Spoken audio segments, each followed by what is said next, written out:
시청자 여러분 안녕하십니까? 경제부동산의 김동수입니다.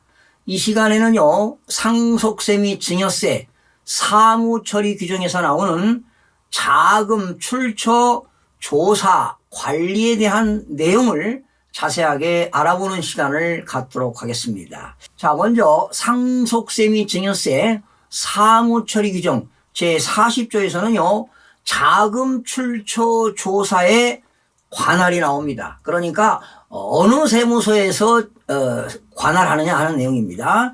자, 과세관청이 자금 출처를 조사할 때 자금 출처의 조사는요, 수중 혐의자의 주소지를 관할하는 지방국세청장 또는 세무서장이 담당을 하게 됩니다.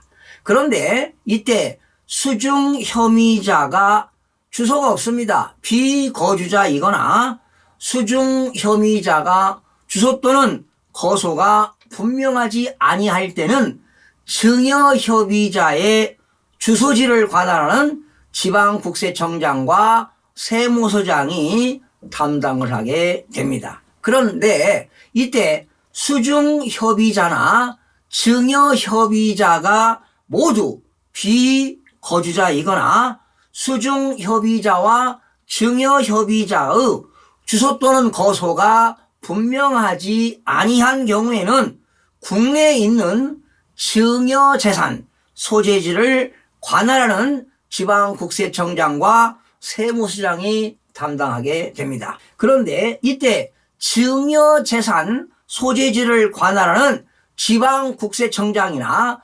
세무서장이 둘 이상인 경우에는 그 증여재산의 주된 재산 소재지를 관할하는 지방국세청장과 세무서장이 담당을 하게 됩니다. 이때 국내에 있는 증여재산 소재지 판정은 상속세 및 증여세법 제5조에 따르도록 되어 있는데요. 이때 상속세 및 증여세법 제5조에는 상속재산 등의 소재지가 나옵니다.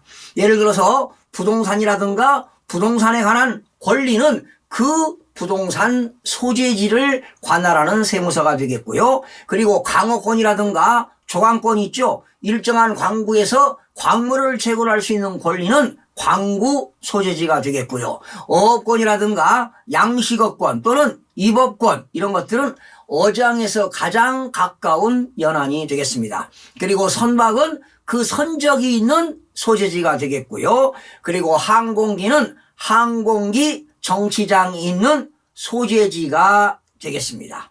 이때 지방국세청장과 관할세무서장의 업무량입니다. 업무량과 그리고 조사 인력 등을 고려해 가지고 조사 관할을 조정할 수도 있다는 것 참고로 알아두시면 되겠습니다. 자, 이 시간에 가장 중요한 게 제41조에 나오는 자금 출처 조사 그 대상자를 어떻게 과세관청이 지정하느냐 아주 중요한 내용이 되겠죠. 그러니까 세무조사를 하기 위해서 자금 출처 조사를 하는 데 있어서 대상자 선정은 어떻게 하느냐 하는 겁니다.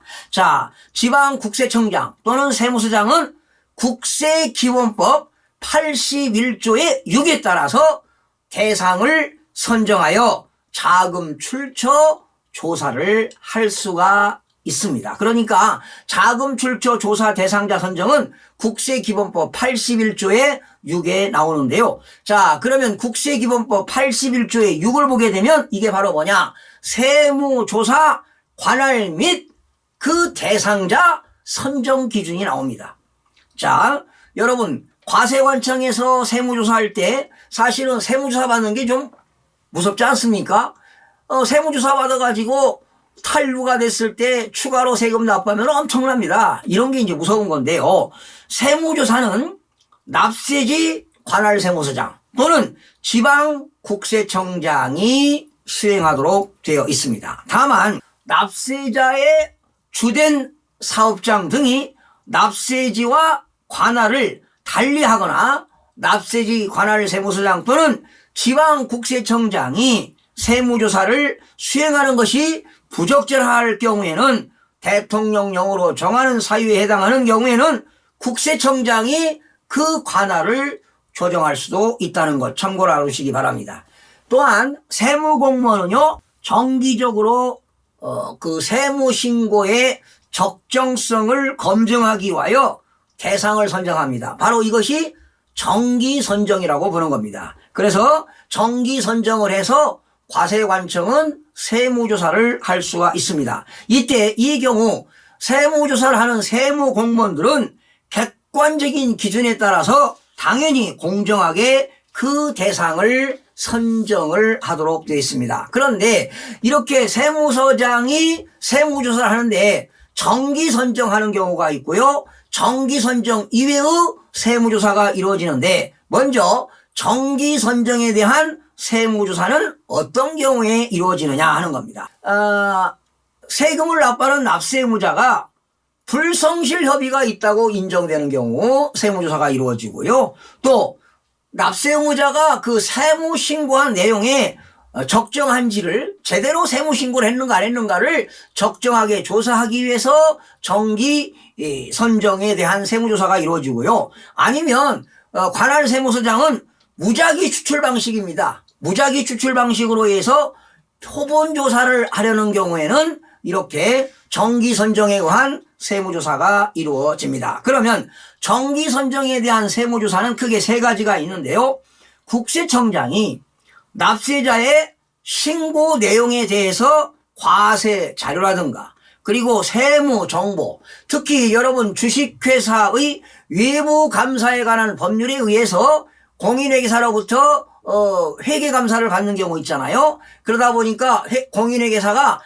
회계감사를 하고 감사 의견을 제출합니다. 감사 의견이라든가 또 외부 감사에 대한 실시 내용 등 회계 성실도 자료 등을 고려해서 정기적으로 회계 성실도를 분석한 결과 불성실 협의가 있다고 인정되는 경우에는 정기선정 세무조사가 이루어집니다. 두 번째는 최근 사과세기간이니까 4년 동안이죠. 4년 이상 같은 세목, 그러니까 여기서 세목이라는 건 법인세냐 소득세냐 부가가치세냐 상속세냐 증여세냐 이러한 세무조사를 받지 아니한 납세자에 대하여 업종이라든가 그 법인의 규모라든가 또 경제력 집중 등을 고려하여 대통령령으로 정하는 바에 따라서 신고 내용이 적정한지를 검증할 필요가 있을 때는 정기 선정에 의한 세무조사가 이루어집니다. 그리고 세 번째는 무작위 추출 방식으로 표본 조사를 하려는 경우도 역시 정기 선정 세무조사가 이루어집니다. 그러나 정기 선정 이외의 세무조사도 있습니다. 세무공무원은 정기 선정에 의한 조사 외에 여러 가지 경우에 따라서 세무조사를 할 수가 있는데요, 여기에는 크게 5가지가 있습니다. 첫 번째는 납세의무자가 납세 협력 의무를 이행하지 않았다. 예를 들면 납세자가 세법 규정에 의해서 신고하고 또 성실 신고 확인서 제출이라든가 또는 세금 계산서 또는 계산서 작성하고 교부하고 제출하고 또 지금 명세서를 작성하고 제출 등 이러한 납세자가 세무서에다가 납세 협력 의무가 있는데 이러한 납세 협력 의무를 이행하지 않을 때도 세무조사가 이루어집니다. 또한 납세자가 무자료 거래를 하는 경우 그리고 장부를 위장하거나 또는 가공 거래 등 거래 내용이 사실과 다른 혐의가 있는 경우, 이런 경우도 세무조사가 이루어지고요. 세 번째는 납세자에 대한 구체적인 탈세 제보가 있는 경우입니다. 탈세 제보가 있는 경우. 네 번째는 신고한 내용에 탄류가 있거나 오류의 혐의가 인정할 만한 명백한 자료가 있을 때도 세무조사가 이루어집니다. 그리고 마지막 5번째는 납세자가 세무공무원에게 직무와 관련해서 금품을 제공하거나 금품 제공을 알선한 경우에도 세무조사가 이루어집니다. 이때 세무공무원은 과세관청의 조사 결정에 의하여 과세표준과 세액이 확정되는 세목의 경우 과세표준과 세액을 결정하기 위하여 역시 세무조사도 이루어질 수가 있습니다. 여러분, 상속세는 상속 개시일이 속하는 다름 아래로부터 6개월 이내에 신고하고요. 증여세는 증여일이 속하는 다름 아래로부터 3개월 이내에 신고하고 세금을 내지만, 특히 상속세, 증여세는 여러분이 신고했다 하더라도 과세관청이 일정한 기간 동안에 이러한 세액을 다시 조사해서 상속재산이나 증여재산을 다시 조사해서 세액을 결정하기 때문에 이러한 경우도 세무조사가 이루어진다고 보시면 되겠습니다. 그러나 과세관청이 세무조사를 하지 않는 경우도 있습니다. 어떤 경우냐? 과세관청이 세무조사를 하지 않는 경우는 업종별 수익금액이 대통령령으로 정하는 금액 이하의 사업자입니다. 예를 들어서 개인의 경우는 소득세법 160조 제3항에 의해서 간편장부 대상자는 세무조사를 하지 않습니다. 그러나 이러한 간편장부 대상자라 하더라도 과소신고한 것이 명백하다, 그러면 당연히 세무조사가 이루어지고요.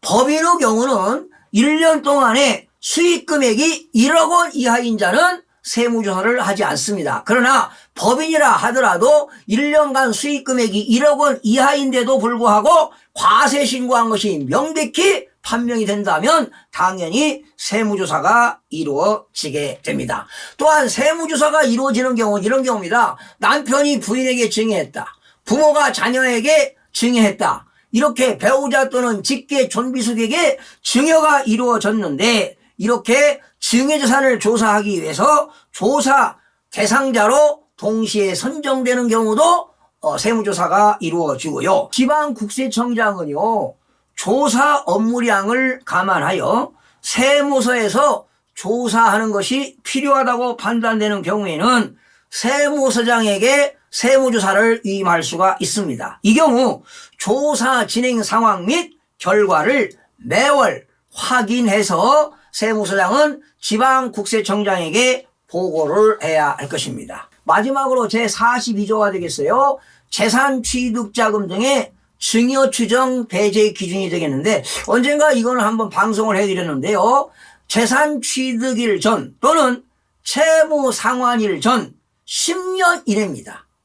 중요한 건 10년입니다. 그러니까 10년 동안 재산을 취득하거나 채무를 상환한 금액이 10년을 기준으로 해서 10년 이내에 주택과 기타 재산의 취득가액 및 채무 상환 금액이 각각 아래 기준에 미달하고 주택 취득자금이라든가 기타 재산 취득자금 및 채무 상환 자금의 합계액 총액 한도 기준에 미달하는 경우에는 재산 취득자금 등의 증여 추정을 적용하지 않습니다.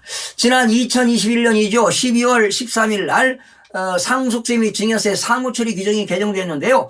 이때 증여 추정 배제 기준이 30세 미만일 때는요, 주택은 5천만 원입니다. 그리고 기타 재산도 5천만 원, 채무 상환 5천만 원인데 총액 한도가 1억 원 기준이 되겠고요. 30세 이상인 자는 주택 취득자금이 1억 5천, 그리고 기타 재산 5천, 채무 상환 금액이 5천인데 합계는 2억 5천이지만 총액 한도는 2억 원 기준이 되겠습니다. 그리고 만 40세 이상인 자는 주택 취득 재산은 3억 원이 되겠고요. 그리고 기타 재산은 1억 원입니다.